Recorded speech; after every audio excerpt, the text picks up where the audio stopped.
Is this your husband? Yes. And your husband has a child, one or more? Two children with the defendant? Correct. And they have been divorced for how long? They were never married. Okay. Do you work? Yes. Do you have a child support order? Yes, I do. Because the children live with you?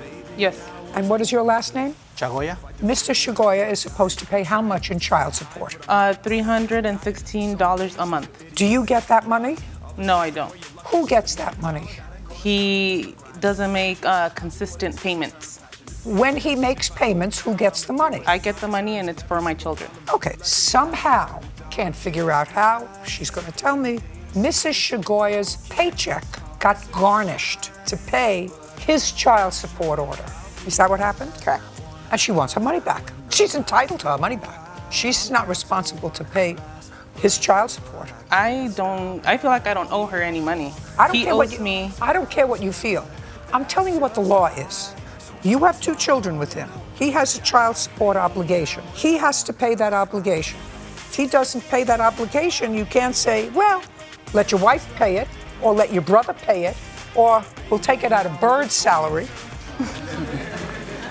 You can't do that. And if some idiot in child support enforcement said, oh, I see a name, that's a similar name, this is a job, and they started to take money out of her paycheck, you have to return it to her. Show me. Thank you. In May, we received a garnishment order for a ticket that I had unpaid. It was a traffic violation. So when I started my job, my employer received withholding order of $390. So for every paycheck from the day that the order was received, 10% was garnished. Okay. So I have $390. Correct. That was for a ticket that you didn't pay. Correct. When did they start taking out money for your husband's child support obligation? So it began June 1st of 2015, and it went on 2015?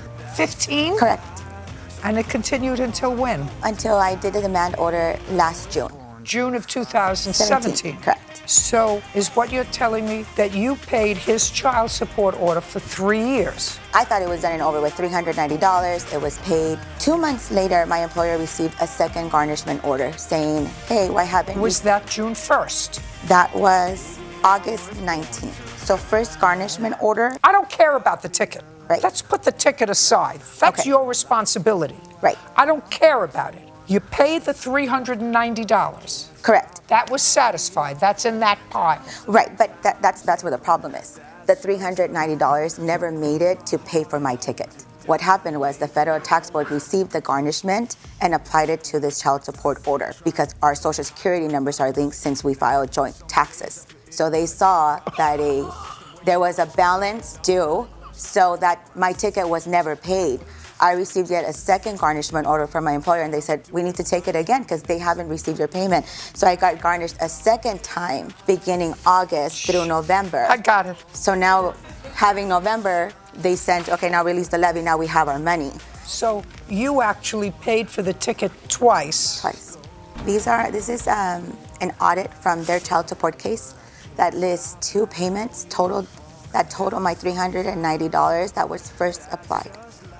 And that was in July and August of Yep. 2015. Correct. Did you try to discuss it with her? During that time, and the reason there's this huge gap, there have been a custody issue with arrangements of custody and child support, really, that it was a conflict of interest. You know, here I have my husband trying to get custody of his children, and then I have these 390s that are kind of flying around. And does their father see them? Right now, the custody agreement is only when the children want to see dad. How old are they? The oldest one is now 18, and the youngest is 14. Okay, so they're older children. They are. I did. And? It was briefly a conversation saying, like, you know what, I think my payments are applied. That have nothing to do with it. You have to go discuss it with child support. I didn't really feel that it was my time and place to bring this up at the time. Got it. So you have to give her back her $390. She's not responsible for his child support order. Judgment for the plaintiff. Thank you very much. We're done. I didn't even get to talk. You don't have to talk.